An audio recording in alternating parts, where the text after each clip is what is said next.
Welcome to the European Parliamentary Research Service podcasts. In this podcast, we'll talk about EU taxonomy, and more specifically about the delegated acts on climate and nuclear and gas. Does this sound too abstract?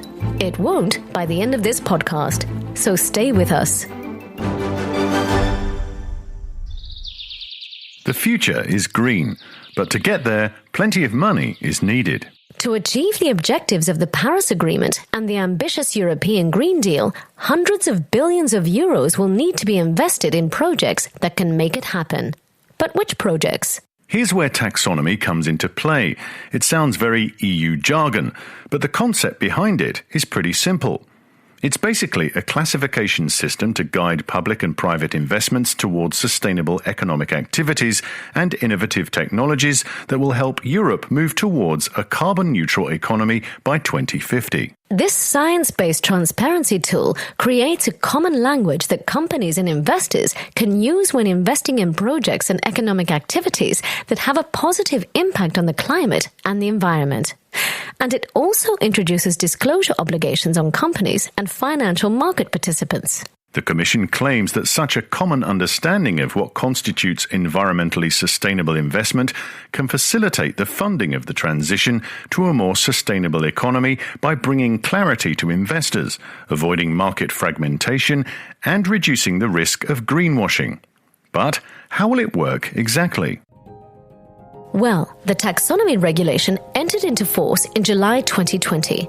It establishes a green list of economic activities considered to be environmentally sustainable, provided they contribute substantially to at least one of the 6 predefined environmental objectives and do not significantly harm any of them. The 6 objectives cover climate change mitigation and adaptation, the sustainable use of water and marine resources, the transition to a circular economy, pollution control, and biodiversity protection. Next to this general rule, 2 classification categories were added in order to allow activities which may not otherwise have been considered sustainable to contribute to the overall objective of promoting sustainability.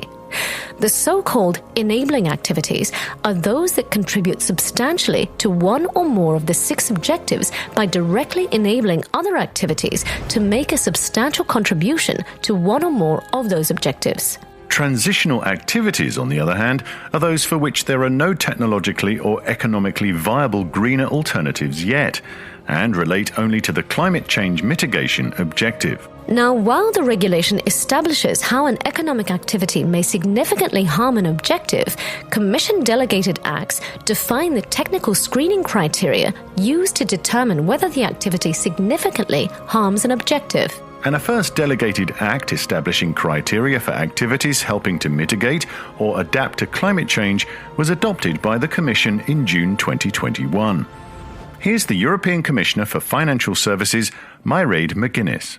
That first delegated act, just to remind us all, covered 170 economic activities, representing about 40% of EU-listed companies in sectors responsible for nearly 80% of direct greenhouse gas emissions in Europe.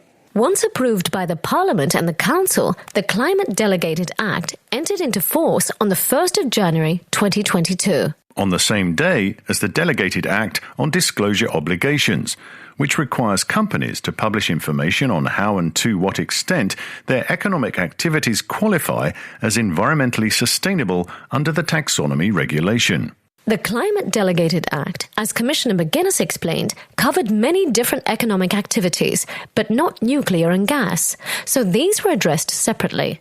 Stay with us.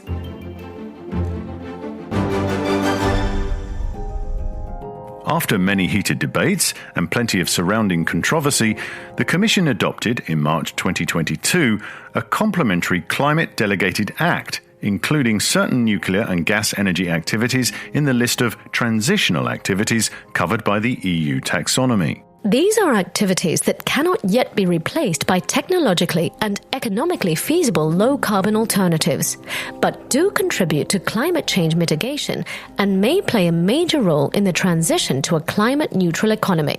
Here's Commissioner McGuinness once again. Today we're setting out how gas and nuclear could make a contribution in the difficult transition to climate neutrality. We're putting in place strict conditions for their inclusion in the taxonomy. They're subject to clear limits and phase-out periods. So on nuclear, the Delegated Act, if you like, rewards improvements and advanced technology in safety standards and waste management.